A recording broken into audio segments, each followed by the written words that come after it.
இந்த மாத இறுதியில் ஹஜ் பருவம் தொடங்கவுள்ளது. மலேசியாவிலிருந்து முதல் ஹஜ் விமானம் ஏப்ரல் 29ஆம் தேதி புறப்படவுள்ளது.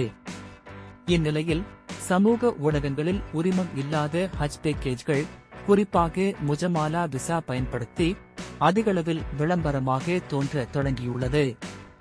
மலேசியா பூமிபுத்திரா சுற்றுலா ஒழுங்குபடுத்தினர் சங்கத்தின் தலைவர் பான் முகமது ஆதம் பான் நூருதீன் கூறியதாவது, இவ்வகை அங்கீகரிக்கப்படாத பேக்கேஜ்கள் பொதுமக்களுக்கு பெரிய ஆபத்தை ஏற்படுத்துவதோடு பல கோடி ரிங்கிட்டை இழக்க காரணமாகும் என்றார்.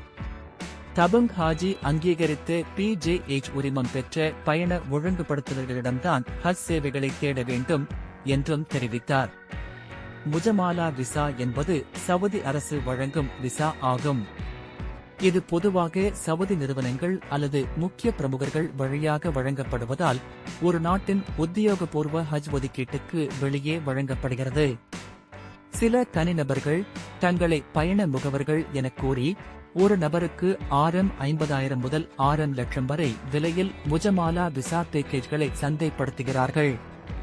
இந்த பேக்கேஜ்களில் மக்காவில் 30 முதல் 50 நாட்கள் தங்குமிடம், கூடுதல் Rm10,000 செலவில் மேலும் நீட்டிப்பு எனும் வசதி உள்ளதாகவும் கூறப்படுகிறது.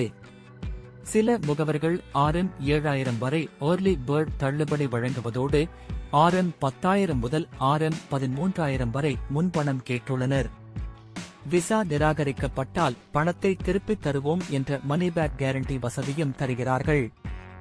சிலர் முதலில் பதிவு செய்யுங்கள், பின்னர் செலுத்துங்கள் எனவும் விளம்பரப்படுத்துகிறார்கள்.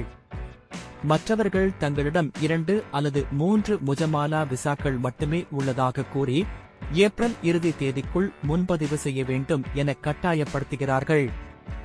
இந்த பேக்கேஜ்கள் முழுமையான பயண ஏற்பாடுகளை கொண்டதாக விசா செயலாக்கம், அரபா மற்றும் மினாவில் கூடாரம், மக்கா மற்றும் மதினாவில் ஹோட்டல் வசதி, தினசரி உணவு, 2 புறம் விமானம் மற்றும் முதாவி, மத வழிகாட்டி சேவைகள் உள்ளிட்டவை வழங்கப்படுவதாக கூறப்படுகிறது. சில முகவர்கள் இந்த விசாக்கள் ரமலானில் இருந்து கட்டாயமாக வழங்கப்படுவதாகவும் விரைவில் விலை அதிகரிக்கலாம் எனவும் பயமுறுத்துகிறார்கள். தபுங் ஹாஜி சட்டம் 1995 பிரிவு 27 இன் கீழ் PJH உரிமம் இல்லாமல் ஹஜ் சேவைகள் வழங்குவது குற்றமாகும்.